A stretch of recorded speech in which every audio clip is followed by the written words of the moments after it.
days of coverage. Lee Diffie, Addo Bolden with you. Let's get straight to it with this first one. And starting in lane 2, the 28-year-old American Marvin Bracey Williams. At his very first World Championships, he made the Olympic team in 2016, went to Rio, got to the semifinals. Only 2 men have run faster than Marvin Bracey Williams in 2022 at 100 meters. Some nice adulation from the crowd here too. Ready to get things going. Boy, he had a terrific national championship. Starting in lane 5 is Akeem Blake of Jamaica. For a while in Jamaica, they were thinking, where are the men to replace Usain Bolt? They found both of Bolt's replacements. Akeem Blake, just 20 years old, but he's run 9.93. And we'll meet the other guy, Seville, in a later heat. Should we say right now that he's no relation to Johan Blake? No relation to Johan Blake, even though he does train with him in Kingston, Jamaica. He was 3rd at the Jamaican Championships. So Bracey again is on the inside in lane 2. First 3 in each heat, plus the next 3 fastest times, go through to tomorrow's semi. And it's worth noting that tomorrow features both the semi and the final in the men's 100. Ekevwo of Nigeria, Australia's Browning, Sansavini of San Marino is in here. CJ Green, Zori and Ali make up this first heat. And Bracey's already had a good start to the year, getting the bronze at the World Indoor Championships in Belgrade, Serbia in March.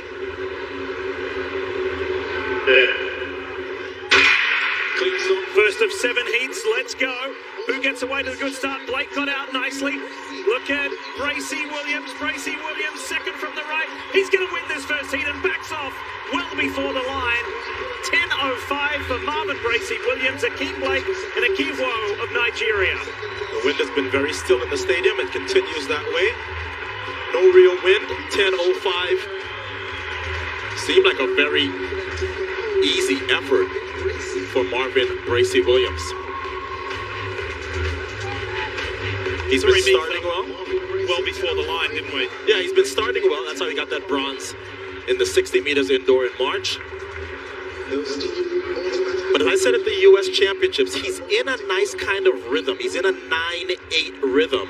And it's the kind of year where, yes, only Fred Kerley has run faster than 9.8. Everybody else in the world who's going to contend for a spot on that podium is right in that 9.8 range, which means that Marvin Bracey Williams is a medal threat. Good start from the 20-year-old Jamaican as well, Akeem Blake.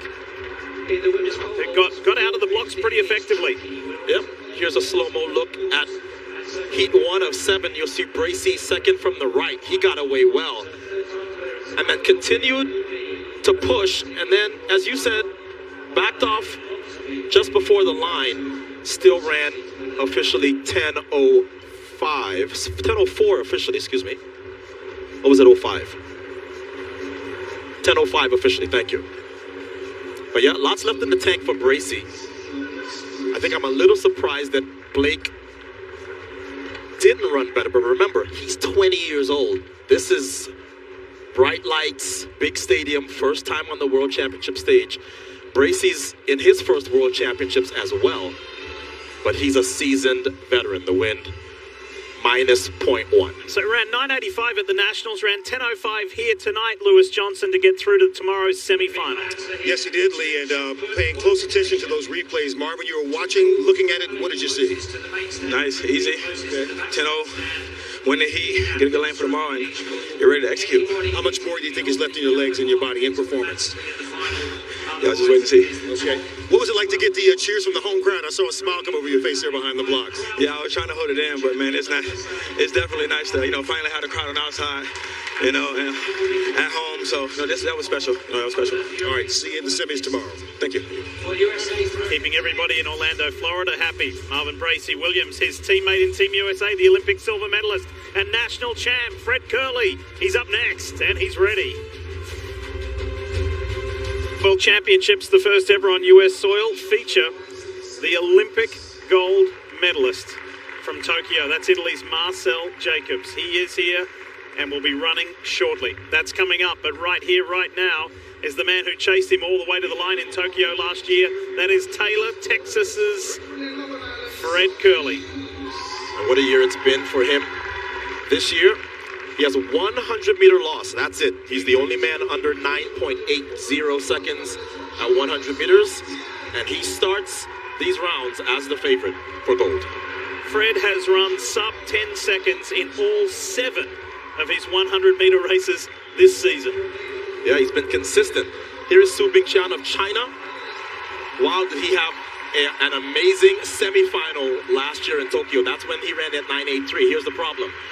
No medals given out in the semifinal. Yeah. He faded to 6th in the final. And now at 32, he's seeing his chances of being a medalist again at the World Championships dwindling. He used it all up in the semi.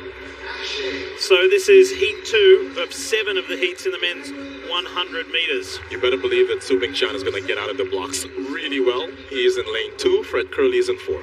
Far right-hand side of your screen of Team Great Britain is Zarnell Hughes. Trinidad and Tobago's Elcock is in between Su Bingqian and Fred Kerley. Saeed of Maldives is in this. Matadi of Liberia, Nigeria's Ash, and Archibald of Guyana. So Fred Kerley's best 2 times in his career are both on this track, both about 3 weeks ago at the U.S. Nationals. I love the fact that he is not too far away from Su Bingqian of China, because you better believe second from the right, Su Bingqian. If you've never seen him start before, spend the first part of this race just looking at lane 2. Explosive doesn't do it justice.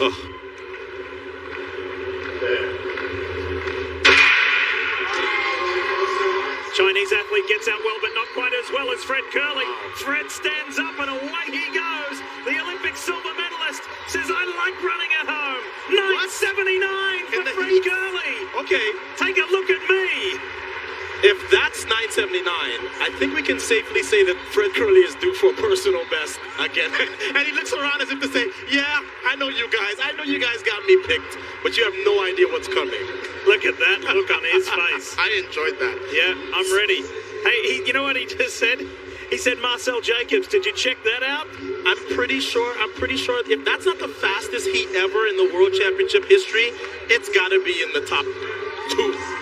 That's just unreal. 9.79 used to be the world record. Oh, by the way, Maurice Green, 1999. That used to be the world record in the event. He just ran it in the heat like, see you in the semifinals tomorrow. Fred Kerley just said, hey, for all you people who are questioning me dropping the 400 and going to 100, 200, what do you got to say for yourself now? Yeah, that was impressive. 9.79 in the first round. Only one time is faster than that in the entire year. And oh yeah, Fred Kerley's running 9.76 in the semifinals at U.S. Nationals. That was impressive. So I guess let's get another look at the 3rd fastest time run by anyone this year. I said Su Bingqian was going to get a good start. He didn't. Fred Kerley got the start and then kept going. Zarnell Hughes was on the inside and had a nice run in lane 1.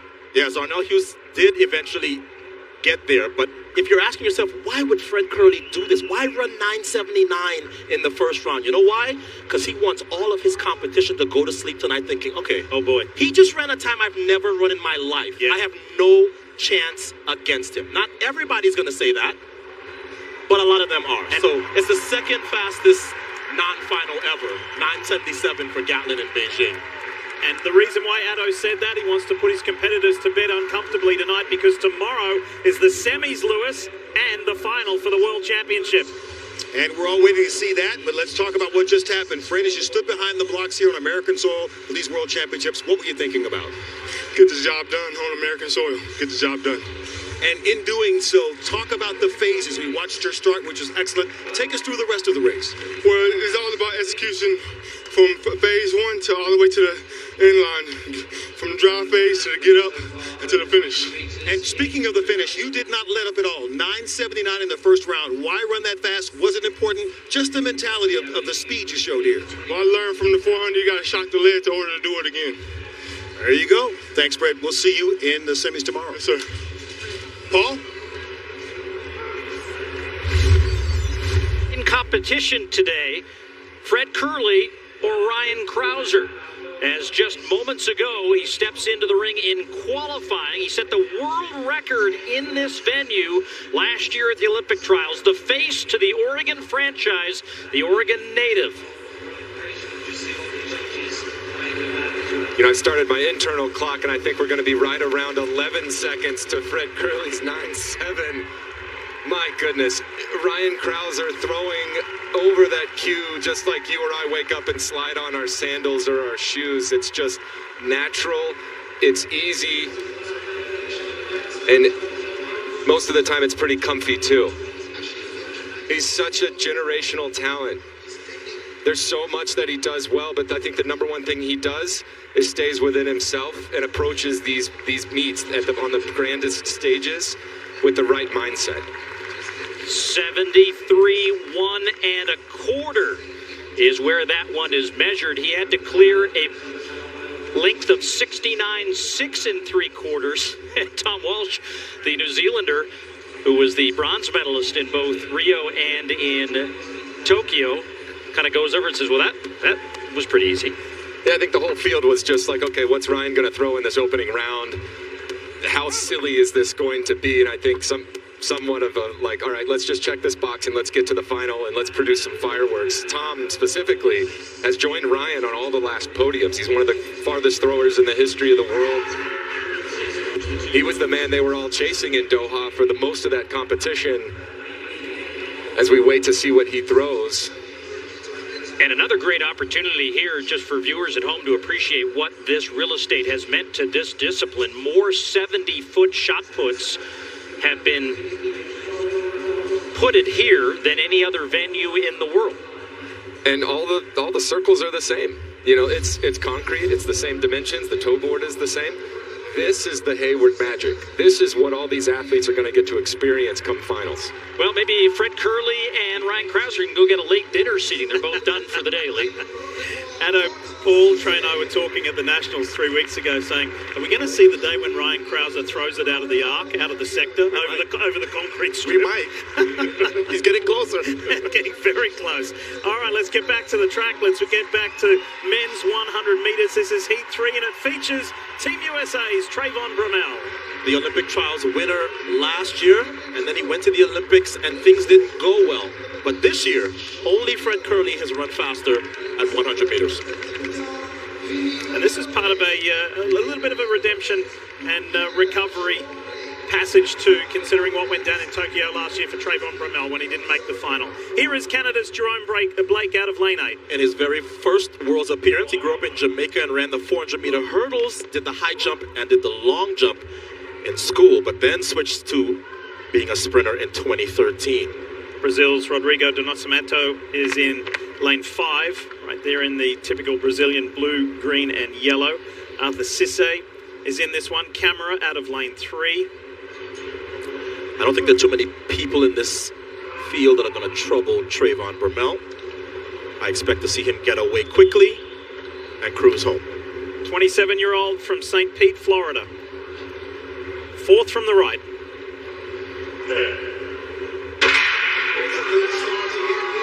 How is the start for Trayvon Bromell? It's excellent. Doing very well on the inside is Arthur Cisse of Côte d'Ivoire. But it is 9.89 for Trayvon Bromell. For the two U.S. athletes go 9.79, 9.89. That's an impressive way to go through to the semifinals. In case you want to underestimate how much it means for these U.S. male sprinters to be at home. These are familiar confines for them. Trayvon Bromell has probably run in Eugene, Oregon 20 times in his career. This feels like home. What a run. Nice start. He got a good start. Cisse went with him though. But with about 2/3 of the race completed, you could see Trayvon Bromell sort of get off of the gas. And that's an impressive run for him as well. Not quite as impressive as Fred Kerley, 9.89. The wind is legal at 0.6 meters per second. Cisse with a season's best 10.02. And do Nascimento of Brazil up for 3rd. So here's another look at Trayvon Bromell, center of your picture. Cisse, as I said, was there for a while. But Trayvon says, nope, I got it. I'm into the semifinal. And like Christian Coleman, he is known for his start. The surprise this year is to see how well Fred Curley has been starting, and that's why he's the world leader. But Bromell, impressive in his first heat as well, as he said. Peace, guys. And he got out of that a little early as well. Check this out. This will show you again, maybe within, say, 3 or 4 meters of the line. Yeah. No worries. Everybody's playing the mental game. I am so much better. I am so much better, and I have so much left in the tank that I can run 9-8, throwing up the deuces in the air. The Nascimento of Brazil, he got out of the blocks nicely too and was going with him. Not quite as well as Arthur Cisse, but that's the top 3 who go straight through to the semi. Again, semis and final tomorrow night to determine who will be the 2022 world champion in the men's 100 meters. Well, it's certainly off to a great start. Trayvon Bromell winning his heat in a 9.89 over Cisse and Nascimento. So Fred Curley lit it up with a 9.79 and said it's important to show everybody what I can do. He certainly did. So too did Trayvon Bromell. And guess who they're going to be up against? The Olympic champ is here. The Tokyo 2020 Olympic gold medalist in the men's 100. It created headlines around the world. Everybody was like, what? Where did this guy come from? He just shocked everybody. But here he is to now try and become a world champion. And after the recent national championships here just 3 weeks ago, there was a Twitter exchange between the Olympic champ and the Olympic silver medalist, Fred Curley. Yep, Jacobs tweeting at Fred Curley, looking for a nice battle, see you in Oregon. And Curley reminded him, hey, just remember, I am at home. And Curley has certainly run so far in these heats like he is ready to defend the home soil. But Marcel Jacobs, like Carl Lewis and Leroy Burrell, is a long jumper originally and then switched to the 100. If you want to see an Italian cry, ask him about the night that he won the 100. You get very emotional because remember, not only he won, we also had the high jump winner in Tamberi. So here is Oblique Seville. Remember I told you that the Jamaican fans had been waiting on who was going to replace Bolt? This is one of 2. Blake, we've already seen him qualify, but Oblique Seville at 21, his first sub 10 this year, 986. He's number 6 in the world this year at just 21. Now way out wide on the far left there, Reese Prescott of Team Great Britain. Don't discount him either. Sakai is on the extreme in lane 1. Wagner of Germany, Montoya of Cuba is in there. But right in the middle, all eyes are on the Olympic champion. Jacobs' build-up to this World Championships has not been as good as it was to Tokyo. So there are a lot of questions about him. I don't even think he's the favorite in this heat. The favorite in this heat is probably Seville, who's in his first World Championships, and he doesn't have this kind of reverence. He's a young kid. So Jacobs has pulled out of the regular World Tour, the Diamond League, four times this year. Heat 4 of the men's 100. Jacobs out not too bad, not as good as Sakai of Japan on the inside. Now here comes Oblique Seville in the green and gold in the middle for Jamaica. He's doing it easily. 9.94, another sub 10 in these heats to the young Jamaican, ahead of the Olympic champion. Not a surprise for me. Jacobs is going to work his way through the rounds. I'm not even sure Jacobs is necessarily a medal threat here, but here's the thing about Jacobs. The last 3 championships he's been in, he's won it. European Indoor 60, Olympic 100, and then World Indoors this year. So you don't count out somebody who does not make mistakes in a championship. I think he did just enough, and he did not want to lock horns with Seville, who looked very good in running 9.93. That's his second fastest time ever in his first World Championship. So there's Seville and Jacobs. But look on the inside, that's Sakai of Japan with a great start. But now here comes Seville. I think Jacobs was off the gas a little bit. There's more in the tank. He looks a little big up top for me, but man, you could do a lot worse than the copy Jacobs form. He has brilliant form, but Seville gets it done. Getting to the line first in 9.93. Season's best for the Olympic champion in 10.04. The question is, does Jacobs have another 3/10 in there? We'll see. Well, let's hear from him. He's standing by with Lewis Johnson. All right, Marcel, you're on the World Championship stage here in Eugene. Your thoughts on this first run? Yeah, wow. The stadium is amazing. The atmosphere was incredible. Yeah. I'm not really well. My season don't start really good, but we are here and we try everything. Okay, what are the issues that are bothering you, and how will you work through those as you continue to run? So Sorry, I don't I understand. said, what kind of issues are you having, and how will you work through that through the rounds? I have a little problem in my back here and one here. One leg and one leg. One leg and one leg. Now we try with the physio to do the best for tomorrow. Okay. How much confidence do you bring to these world championships knowing that you are Olympic champion? You had the moment, the medal, and the tears on the biggest stage. Yeah. I have no words because I want to come here with the best performance, but now it's not easy, but we try. We try everything. Good luck the rest of the way. So much. Thank you. Charles. He was born in El Paso, Texas. His mother is Italian, and he moved to Italy as a child.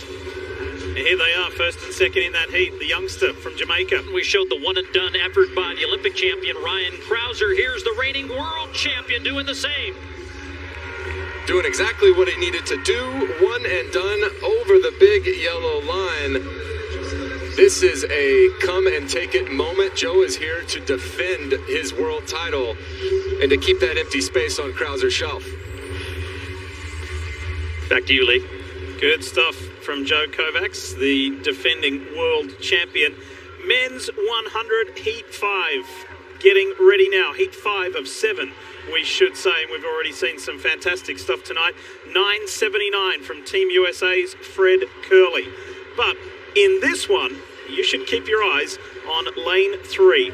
Third from the right, Johan Blake. He got those silver medals in 2012 behind Usain Bolt. He's the second fastest man of all time at both 100 and 200. But quite frankly, he was looking like he was headed out of the sport the last couple of years until he bounced back this year with 9.85. That's his best time in 10 years. So here we go then for heat number 5, men's 100. And here is Akani Simbine of South Africa.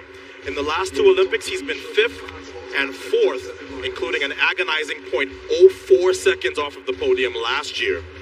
But he's running out of time at 28 to get an individual medal for South Africa in the 100. Who else is in this field?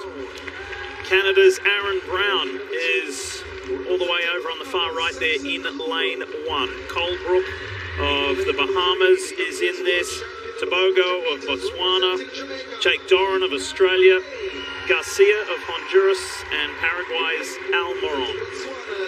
So that's the field for Heat 5. Top 3 go through. I can't remember if we said on that previous heat of Sakai of Japan, courtesy of that brilliant start, he went straight through in 3rd. He had a brilliant start, and that's the kind of start that Blake is going to try to have now. He is tied for 3rd fastest in the world this year. That means that only Trayvon Bromell and Fred Curley, who have already qualified to tomorrow's semifinals, are faster in 2022. Won both the 100 and 200 at his national championships recently. And at the age of 32, he's got 11 years on Oblique Seville. Wow. So that shows you what good form Johan Blake is in from the young gentleman who just won the previous heat. Yeah, and how much was he struggling? He didn't even make it to the final in Tokyo last year in the 100.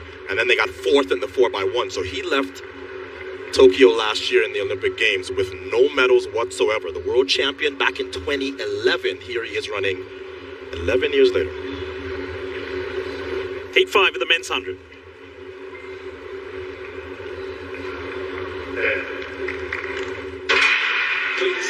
It's natural that our eyes go to Johan Blake. On the inside, Aaron Brown of Canada got out really well. So too did Tobago. On the outside, Tobago. Oh, and he gets it in a 9.94. Blake did not look good at all. His rhythm seemed very off. I mean, the Jamaican trials were just about 3 weeks ago. So this is a little bit of a surprise for me to see Johan Blake come here. And it looks like he might have been 3rd across the line. Tobago getting the job done for Botswana. I had Blake 3rd across the line, but it wasn't just that Blake got 3rd. 9.94 for Tobago. So that is a personal best for him, improving on his 9.96 from April of this year. He's only 19. Wow. Impressive performance from Letsile Tobago.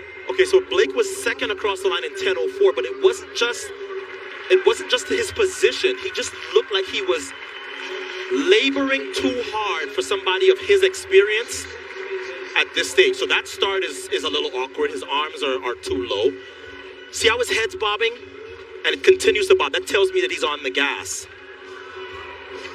So Blake's going to have to improve this form if he's going to challenge for a medal this year. Remember, he is third fastest, tied for third fastest in the world this year. But he's going to have to smooth this out. Maybe first round jitters, which I don't expect for somebody who is 32. But Blake is going to have to improve in the semifinal. And there was some challenge from Simbine. How about a midship theme going with a world champion in Christian Coleman? Here's the guy who everybody's trying to take his title from 3 years ago in Doha. Christian Coleman, now 26 years of age, missed the Olympics last year because of whereabouts violations. The world champion indoors in 2018, but Marcel Jacobs got him at the World Indoors this year, where he got the silver. Important to say that we did see him run in the Nationals 3 weeks ago, but then he didn't run in the final because, of course, as the reigning world champion, he had a bye. Right, and here is Canada's Andre De Grasse, the Olympic champion at 200 meters from last year. At 100, he's run 10:05 this year. Why is that significant? He tends to cruise through the rounds. He's not really interested necessarily in winning. I think the way these rounds have looked, he's going to have to set a season's best if he's going to be in the top 3, because Aaron Brown, his countryman, ran 10:06 for third in the previous heat. This is not the kind, these ain't your daddy's heats.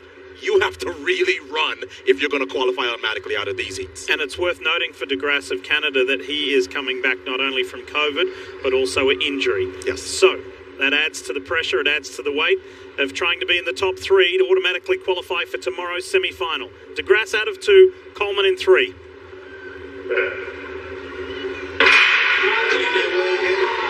Good start from Christian Coleman. Really powerful out of the blocks. There is nobody even close. Christian Coleman. What a way to start this World Championship defense. It's a 10:08, but that doesn't matter. It's a win that gets him straight through to the semifinals. And De Grasse got it done. Ran a brilliant last 50 to at least stay close to Coleman. So Coleman is first across the line. He's safely through and looked comfortable doing it. But De Grasse with 10:12 is also automatically through to tomorrow's semifinal. So, look, this guy has 6 Olympic medals in the last 2 Olympic Games. He doesn't come to the World Championships and not know what to do. He knew exactly what he needed to do. So, De Grasse in 2, Coleman in 3. We know how well Coleman starts. I think he's the best starter alive right now. But look at De Grasse in the second half of this race work to get back in touch with Coleman, qualify easily. So all 4 Americans are through to the semifinals. And what performances we've seen in these heats. We had a World Under-20 record in the last semifinal by Tobogo of Botswana. The heats have been hot, and they've been a lot of fun to watch. Let's hear from the defending world champion, Christian Coleman, with Lewis. All right, Lee. Well, Christian, you've been watching the replays as well. What did you see in your performance here? Looked pretty good. I felt pretty good. Just wanted to try to execute a good race. You know what I'm saying? Get your feet wet in the championship, and it's on tomorrow.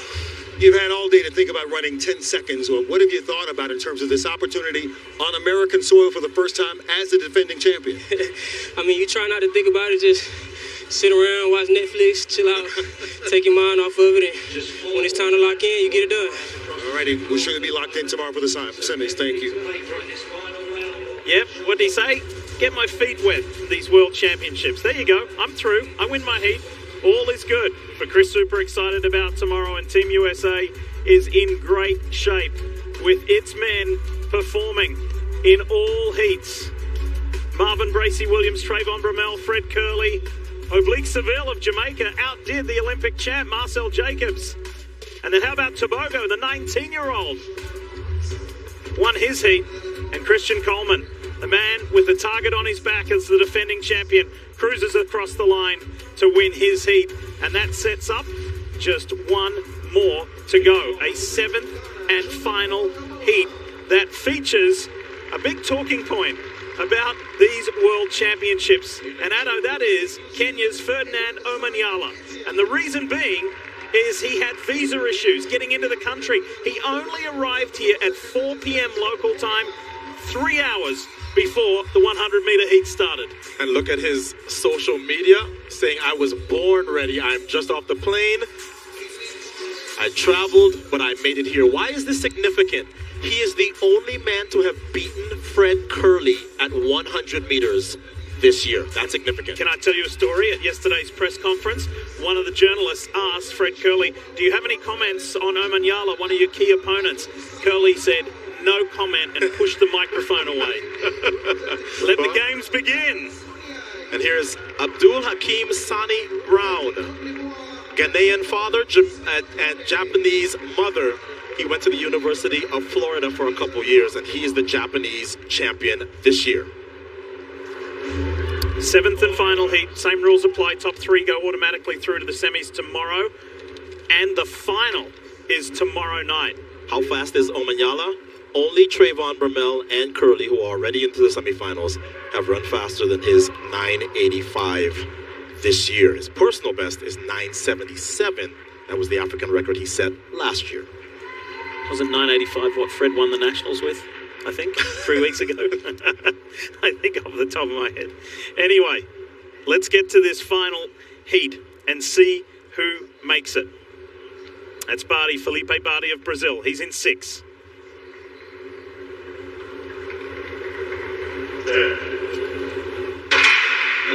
Have all the travels and hiccups and stress bothered Omanyala? Yes, he is struggling because New Zealander on the inside. Way out wide is Hakim Sani Brown. Whoa. Sani Brown in a 998. Omanyala gets through. Omanyala looks like he's through. And really, if I'm his coach, I tell him, you don't push at all. Just make sure you're in the top 3. Get a night's sleep, and then we'll attack them tomorrow in the semifinals. So Abdul Hakim Sani Brown of Japan and the University of Florida wins our final heat, and he will advance to tomorrow's semifinals. But with him, he takes Omanyala. Again, the story. This man here only arrived in Eugene, Oregon 3 hours before the first heat gun went off. And somebody may be at home thinking, hey, it's 100 meters, it's not that far, so what if he just got off a plane? It is extremely difficult to come out here and do this against the world's best, having stepped off of a plane. And there is the national record, 10:08 for Ed Nikisha of New Zealand. He got a tremendous start out of lane 2 on the inside of Omanyala, which kind of sparked Omanyala a little more. But no one was better in that 7th and final heat than Abdul Hakim Sani Brown of Japan. The Japanese have been sort of waiting for him to develop. He's down to 997 now. I think Ed Osai Nikisha has just realized that he's got a national record. Not only is he just broke the national record, he broke his father's record. I used to run against his father, Gus. Gus Nikisha ran in my era. So second from the right is Ed Nikisha, son of Gus Nikisha. So he just broke his dad's national record. Special time for him. Sani Brown gets it done. Nikisha second. And Omanyala, despite just landing in Eugene, Oregon, gets himself to the semifinals. And he'll be hoping to have a better performance in the semifinal tomorrow evening. He's going to get a good sleep tonight. He better. He's got some work to do tomorrow with the semi and the final. I think it may be one of those cases where if you don't run 9.9 mid to low, you don't even make the final tomorrow. It's going to be that competitive to get to the final. So there's another look at Sani Brown. He has been running well since he was a teenager. I watched him win the World Under-18 Championships some years ago. He then went to the University of Florida and did well there. But now he's a pro, and he's Japan's best hope to put somebody into the final here in Eugene. Well, the story continues, and let's hear the latest chapter. Let's hear the thoughts on the whole saga with Ferdinand Omanyala. He's with Lewis. And what a story. So, Ferdinand, you made it to the track, but let's go back to when you were stuck. What were you thinking about when you were stuck in Kenya, hoping to get out and get here? I thought I had lost this one because... you thought you had lost this one? Yeah, I knew I'm not coming because I just got the visa like on Thursday morning. Right. Yeah, but again, challenges are there to make us stronger. And when you got to the airport just a few hours before the race, then what was the mindset change? How did you think about the chance to get out here and compete? I'm always ready. So the main thing for today was just to get the semifinals. and see what happens after that. And with all the jet lag and the waiting, the psychological stress, what was it like to actually be on the track and compete? How did your body feel, your mind feel? I'm ready. I mean, I don't feel any. I'm not like feeling any heaviness in my body. I think I'm good to go. So tomorrow, semis will be better. All right, you're gonna sleep well tonight, aren't you? Yeah, of course. Yeah. We'll see you back here. Set an alarm, okay? Thank you. Okay, Lee. Pure relief. Pure relief, and you will see Oman Yala in the men's 100 metres semi-final, and hopefully the final. That's tomorrow on NBC. We've got a mixture across CNBC and NBC tomorrow. Men's 110 metre hurdles, the men's 400 hurdles, and the women's hundreds get going